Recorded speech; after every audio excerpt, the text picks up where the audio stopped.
You ever look at a flyer and just think, man, wrestlers look way too samey these days?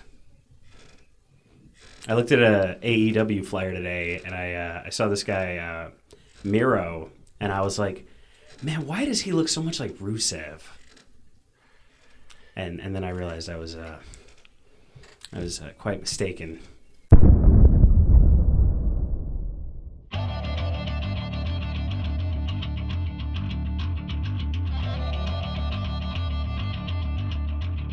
Attention wrestling fans, you're in the blast zone for the only podcast where we blow kayfabe wide open and let you know what it really takes to become a professional wrestler.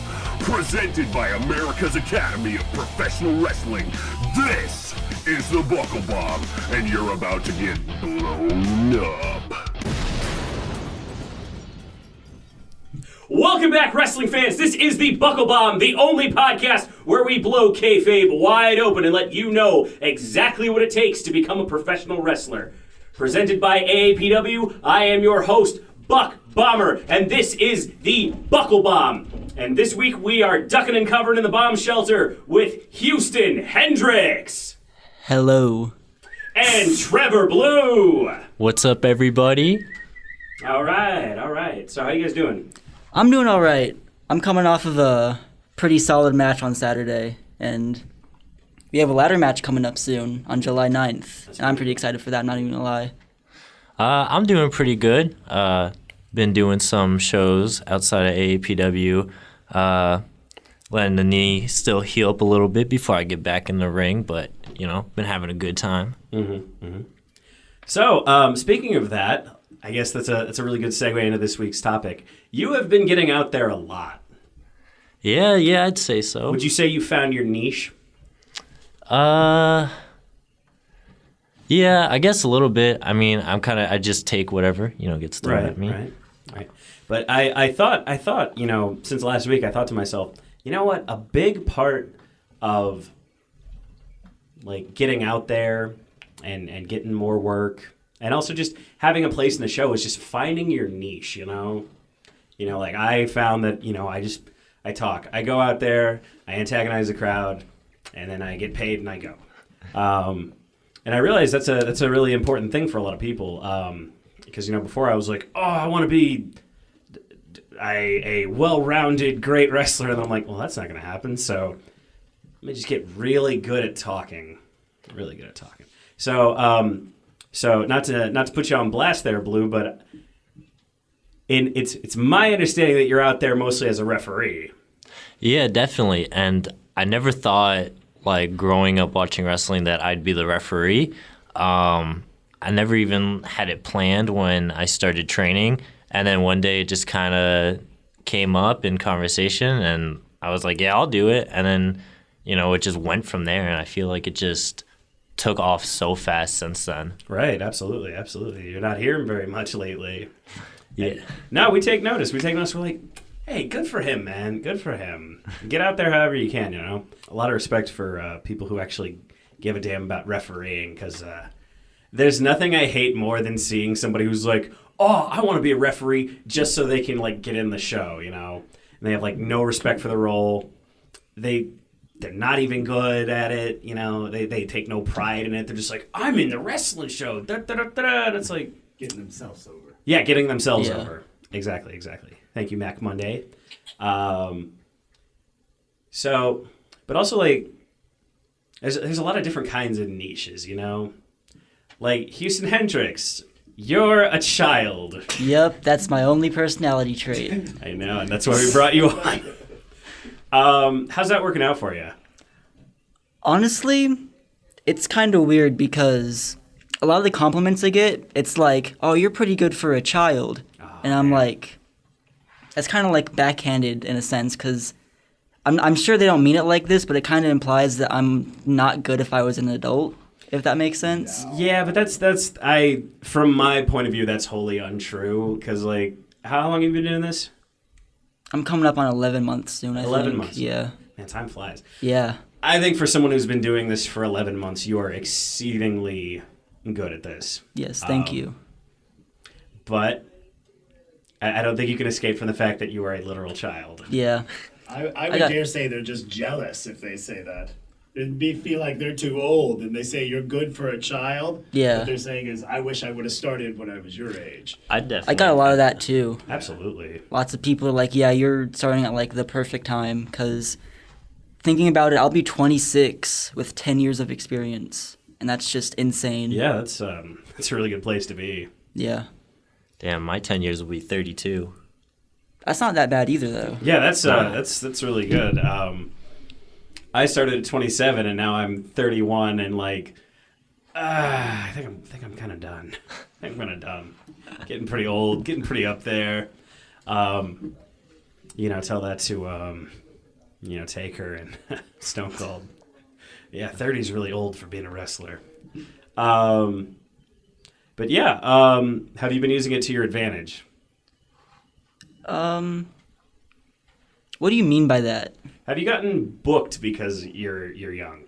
No, I don't think so. I haven't been booked. I've only been on 2 other shows in AAPW. Oh yeah. One was at the Round Rock Amp, and the other was the wrestling shop with Corvus, his the End of the World party.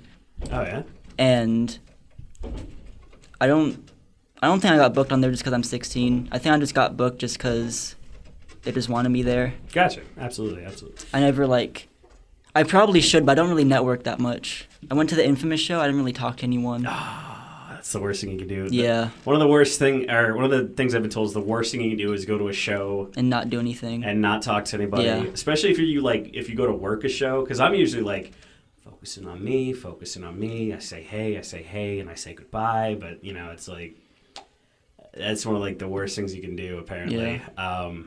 I've stayed quiet on car rides, and then afterwards been like, hey man, you really blew that one, and I'm like, I didn't want to talk in the car. Yeah. Yeah, no, you got to be networking. Yeah. But part of having a niche is like marketing yourself with what you do have. Like I always go, hey, I'm bald and easily hateable, and people go, I want that. People from cities I've never been to being like, give me that guy, and I'm like, I did it. But yeah, good on you for transcending, your current niche, Yeah. Thank you.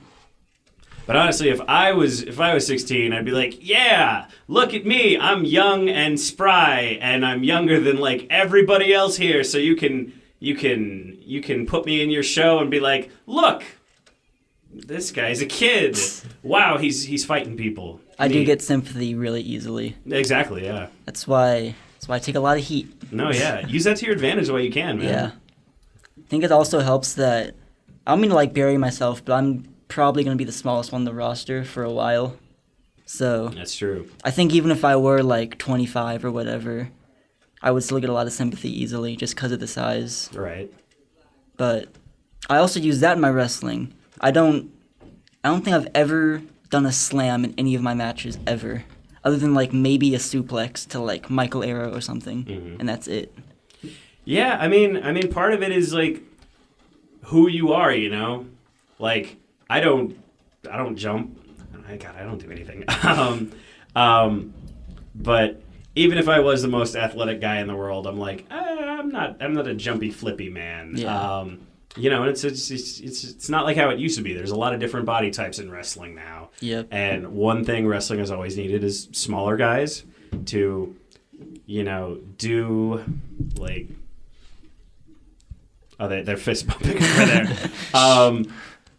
there. You pulled a code red on Kane Carter Yes. a couple days ago. And I don't know, a guy Kane Carter's a pretty buff dude. Yeah. I don't think I could have sat on his back and gotten through with that. I like to save big moves like that for big time matches. All right. And I don't think it was a big time match, but at the same time it was a lot on the line because Right. we are in a feud now. Mm-hmm. And I just like to save the really big moves for the big matches and to make them feel more important. Ah, gotcha. So what do you normally do then that's not big?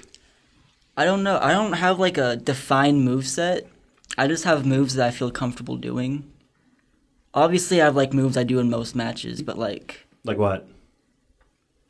Drop kick, springboards, obviously splashes. I do ranas a lot. Just a lot of the flippy stuff. Yeah. I keep that, but like satellite DDT, code red, those like extra big moves, I like saving a lot. Right. Yeah, I don't know. That's one way to approach it. But I feel like nowadays everybody uses their finisher in every match. Like it's just something people expect. Yeah. Because I realized one thing a little while back. We really like, or wrestling fans in general, they like seeing some things over and over and over again. They get bored of seeing the same match, but they like seeing, the people's elbow and, you can't see me and all that stuff. It's like they like seeing these signature. There's a reason we have, signature moves. Yeah. It's because people like seeing that signature and seeing it again and seeing that finisher again. Because they know what's coming. They see it. They go, whoa. I mean, you get hype when you see somebody getting ready for their finisher, right? Yeah. But maybe this is just my specific take on it. Sometimes it just gets boring if you see it all the time, especially if it's not like a signature move defined to one person. Like multiple people do code reds, multiple people do satellites. I don't know. Maybe I overcomplicate a lot of things in wrestling. I need to stop doing that a lot. I think everybody does that, and everybody needs to stop overcomplicating things. I think I do think I overthink things a lot, and that might just be where I'm coming from. But yeah. No, I understand. What do you think, Trevor? Well, definitely one thing that I get tired of seeing a lot is like specifically one company is roll-up finishes, where it's just like you got this good match going, and then it's almost like they're too afraid to have somebody lose by finisher, and then they just do a roll-up. So now every time I see a match in their roll-up, I just groan. I'm just like, ugh, I'm like, enough with this. I'm like, come on. But so you said a specific company. Which company is that? I feel like I see so many matches like that in WWE with their women's division, where it's just like, and now like even Xavier Woods' finisher is a roll-up. Like, so it's just like, I feel like in that company, especially when I see it, I'm like so annoyed. And then in AEW, Britt Baker beat Ruby Soho with a roll-up at the end of a tournament. And I'm like, that's not how you end a tournament. And like, so that was very frustrating to me. And that's something I get very tired of seeing because I feel like it's just too easy. Yeah, I mean, it is. It's an easy way to, just go, oh, they were beaten, but, not quite fairly, or not just like straight up beaten, Yeah, it's like a 50-50. And it's like cool when like the underdog who is like, you weren't expecting it to win gets it, like when Jungle Boy did to Jericho. That was cool, but it's just like I feel like I haven't seen a cool, like exciting roll-up in like a while. Darby Allin has a pretty cool one. I don't know what it's called, but he does like this figure four thing where he hooks the leg like should be adjacent, right? And he hooks the legs like in a cross, and he just like bridges back into it. I think I know what you're talking about. Orange Cassidy, also one of his finishers is it's called a mousetrap, and it's like some weird like roll up, but I've only ever seen it like once, and I think he like messed it up. It was like his match with Jericho. He tried to go for it, and it's just like something about it didn't look right. But there's like certain cases where it like works good, and there's like certain special ones you see. Like a schoolboy to me isn't that interesting anymore, and that's just like from being watered down. It's like the super kick. Everybody like it was so cool, and then everyone did it, and now it's like you just expect to see one now. It's kind of like that. So moving more back on the topic, I know we went on a tangent there. Yeah. So Trevor, how do you get out there as a referee? Well, so there's been a few times where people have come here to AAPW, like Lance from Smash Mouth or Hernandez, and they saw what I did and they liked it. Other times I'm reaching out to people, and that's usually how I've been getting booked recently. A lot of it has been networking and just word of mouth, just knowing certain people.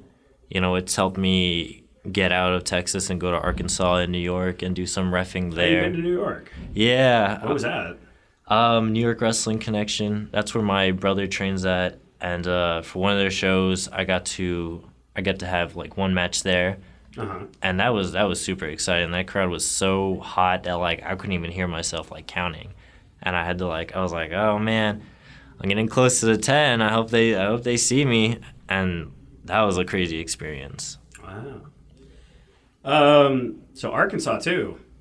Yeah, Global One Wrestling. I went with Moonshine and Atlas, and that was really cool just to get like my third state down under my belt, and just like wow, just at a year and got 3 states done. That makes me feel like very proud of myself. I'm very proud of the reffing that I put in, because I feel like I take it very serious, and like I think very hard about who I am as a ref and like what I do, and I try very hard to just stay out the way and never get caught like seeming like I'm watching a show, because I've seen refs like that. But yeah, I try to take it very serious, and you know, I have my notebook around, and like when I first was becoming a ref, like just pages and pages full of just like the save notes over and over again so I wouldn't forget. Right. And I've done a little bit of reffing out there. I have 4 or 5 shows now. I've been out there to ref. I'm not the biggest fan of reffing. Heel reffing is fun, but I'm just like, I don't really feel like I excel at this enough to justify that I'm not particularly having fun doing this. And yeah, no, you never want to see like somebody who's not really good at it. Because I remember, I'm not going to say where I was reffing a triple threat, and it was bad. It was really bad. And I was reffing it, and so I'm trying to dodge 3 guys. I have one guy back into me once, okay? Once. And this guy, when he gets to the back, he goes, "Man, that ref f***ed everything up." Censor that. And I'm like, "Hey, man, you're the guy who went to do the finish, jumped to the corner, missed the ropes, yelled f***, censor that, and then did the spot again." So I don't think it was my fault. I don't think it was my fault that you bumped into me once when you were just backing up. But yeah, no, having a bad ref around is just, it's not great. And those multi-man matches are hard. I remember just getting thrown into a tag match and just like trying not to get overwhelmed, trying to keep track of like who's in, who's not in, and just like making sure everything went at like a good pace. And then I remember my first like fatal 4-way, everybody was down, and I was just like, and I completely forgot about like to even do the 10 count. And then I was like, oh man. And then I started doing it, but they were getting up, and I was like, oh man. But luckily I've never had anyone mad at me for something. I've had people come up and, you know, like critique me over something. But yeah, luckily I've been able to avoid like doing anything where like somebody would get mad at me. I did learn the hard way not to stand behind a wrestler. Right. Yeah, like now every time I'm like, don't be behind this guy, don't be behind this guy. And then when you're in a triple threat or fatal 4-way, it's even harder to like stay out from behind them, because it's like, pick a corner. Okay, well they all start in a corner. You're like, all right. But yeah, like luckily I haven't had anyone yell at me yet. Nice. I remember my second week here at AAPW, they actually had me ref a match, and then I realized that day that you know, in my few years of watching wrestling, I'd never actually thought about the rules or watched a referee. So it was a terrible experience. I got them holding guys in the corner, and I'm just like, yeah. I'm like, and I was like, Oh wait, no, that's a crime. That's against the rules. Oh right, okay. Oops. There was a double down, and for some reason I laid down on the mat and started, slapping my hand for the 10, and I was just like, now I look back on it and go, Jesus Christ, what were you doing? But at the time I was like, Jesus Christ, what am I doing? Yeah, because you only ever think about if it's DQ or not, and then you think about the rope breaks and, like, the count. Because, like, when you're playing on the trampoline with friends, you go, okay, either the outside or the net is the rope. If you grab that, you got 5 seconds to let go, and you can't tap out, and you can't get pinned for 3, and then you actually have to go and ref, and you're like, oh, no, okay, so there's a lot more to it. Okay. And then every company has their own set of rules. Like Inspire has a 20 count. And I did not know that. And I'm getting close to 10. And I'm like, oh, Jesus. All right. And I got to 10 and I just went, all right. And I went to call for the bell. And Dan the man was like, we do a 20 count here. And I was like, oh, okay. All right. Thank you. So I just started over again, but then with the 20. And I don't think anybody noticed because not a single person said anything to me besides Dan. And I was like, all right, cool. Like, didn't mess that up.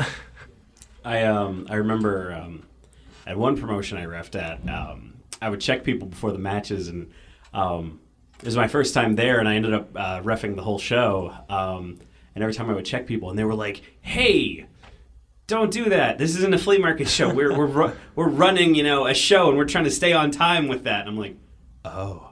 I mean, I was like, oh man, I'm sorry, but like internally, I was like, hi, you could maybe tell me that. Yeah, that's another weird one, like, because it's like you don't see checking people all the time, and then you have someone be like, check that guy, and you're like, all right. And you're like, well, then I guess I'll go check him, and then like the next match happens, like, should I check him? Should I not?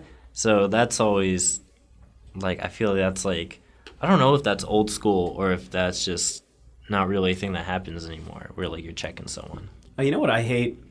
I hate so the whole, oh, he's knocked out, ref, check him, pick his hand up, drop it once, drop it twice, whoa. But if he's gonna be unconscious, it's just do it once and then go, no.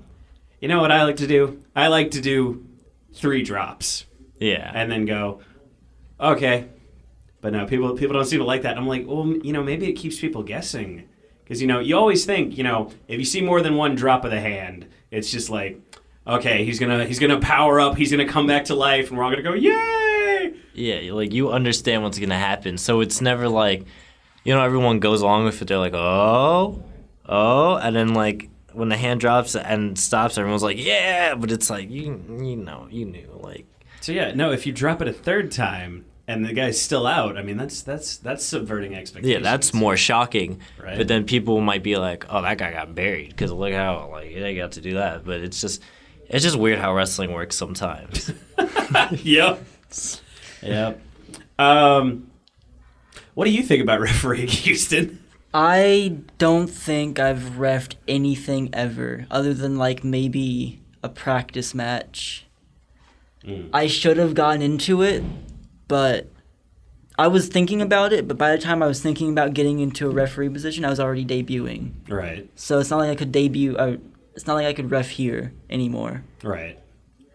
I hope at some point I can learn at least basic ref stuff, so that way if I go to the show and I'm booked and like who can ref and who can wrestle at the same time, I can be like, oh, I could do both. Yeah. That's always a good thing to have, but yeah, I don't really have any experience with it. And it's a good way to start getting out there, ref a couple times and they go, hey, you wrestle? And you go, yeah. And then, it's a good way to make a connection. Yeah. So, I mean, might be worth checking out. Yeah. I definitely would not have had as many like bookings and know as many people that I do if I never like stepped up and asked to ref. And a lot of people see it as a downgrade because they're like, I came here for this. And then you go up to people and you're like, hey, do you want to learn how to ref? And they're like, God, no, why would I want to do that? And just and it's just, but it's like it helps so much. It just really helps you like figure out like certain little like small things in there. Yeah, And I heard you. Sorry. Oh no, I was just gonna say, and I think that's what people are missing out on that, and they stop themselves from like learning that. Yeah, I hear all the time that that you just learn a lot just from reffing alone, and I don't feel like I missed out on it, but I feel like it's an opportunity I should have taken, and it's an opportunity that's still available because I'm so new. It's not like I don't have anything to learn. Yeah, you can always. So yeah. You can always pick it up. Yeah. And AAPW sorely needs refs now that Yeah. Trevor Blue is a New York, Arkansas globe-trotting referee over here. Shout out to JC. There have been so many shows yep. where he refs all 7 or 8 matches, and it's just insane. What a king. Especially now, it's like 100 degrees during the shows. Yep. Can't imagine being out there for 2.5 hours just doing nothing but running around the ring and reffing. Oh, it sucks. Yeah. I've had to do it so many times. I've had to do two separate shows, reffing, being the only ref in one day. Yeah. And that was like, that felt like running the gauntlet. But it's rewarding also because like, me personally, I love reffing. So when I know I'm about to do my last match and I'm done with my last match, I get like sad. And I'm like, oh man, like I wish I had more to do out there. Yeah. All right, so guess what time it is? Time for ABP Always Be Plugging! Houston, what do you have coming up? I have a ladder match on July 9th with Alec Bullsdale and Kane Carter Cool. for the Trevor. tag team titles. My bad. He said for the tag team. No, my bad. I interrupted you. No, I stopped talking for a second. I forgot it was for the belts. Right. Okay. And Trevor Blue, what do you got? So I have Party World Wrestling the 18th of this month, and then I will actually be having a match in Coliseo on the 19th, and then you can catch me at... Where's Coliseo? Like what state? It's here in Texas. It's like northern Texas. Is that a promotion or a town? That's a good question. It's What do you know about this booking? I got asked if I wanted to go, and I said yes, and then I got the okay, and I just know it's somewhere. Do you mean Coliseo? Like the Houston promotion? Yeah. It's in Can Houston. we scratch that from the record? No, we're actually leaving that in because I actually have an important wisdom to extol here. Okay, before you agree to a booking, figure out where something is. Okay, here's about a year and a half ago, I was very, very unaware of where Laredo is, and I was like, oh yeah, it's like north and to the right. No, it's at the border. And I agreed, and I was like, okay. And then I was like, oh, that's 4 hours away at the border. And everybody was like, man, you're going to get like murdered because it's by the border. And I'm like, well, that's not good. Which, no, Laredo's a fine place. No. Laredo's a fine place. Wrestling fans go hard there, though. Oh, yeah. They threw rocks at me. And kids will climb into the ring. It's insane. I had a match once where I had rocks thrown at me, and then after the match, where my opponent was chloroformed, kids then crawled in and started crying over him, and I'm like, damn, wrestling's real, bro. I was also like, ow, I'm bleeding a little bit from one of those rocks. It was insane. It was absolutely insane. I love it. It's one of my most treasured memories of all time. But yeah, the moral of the story is know where you're going before you agree. All right, we're getting the go home. We're getting the go home. We're gonna shut it down. Yeah, we're getting the shut it down. Wrap it up. Hey, have you Mac Monday? Have you ever seen a movie with like an explosion in it? Yeah. Can you talk about it real quick? That's how we always end episodes. We're talking about an explosion? Yeah, like an explosion in a movie. Any movie ever? Yeah. You ever seen any like Michael Bay film? I was It's just trying like to. all I explosions. was trying to think of like a specific iconic explosion. The Death Star. What about when they destroy the White House on Independence Day? Man, that White House must be like a Buckle Bomb fan because this has been the Buckle Bomb and you have been blown up.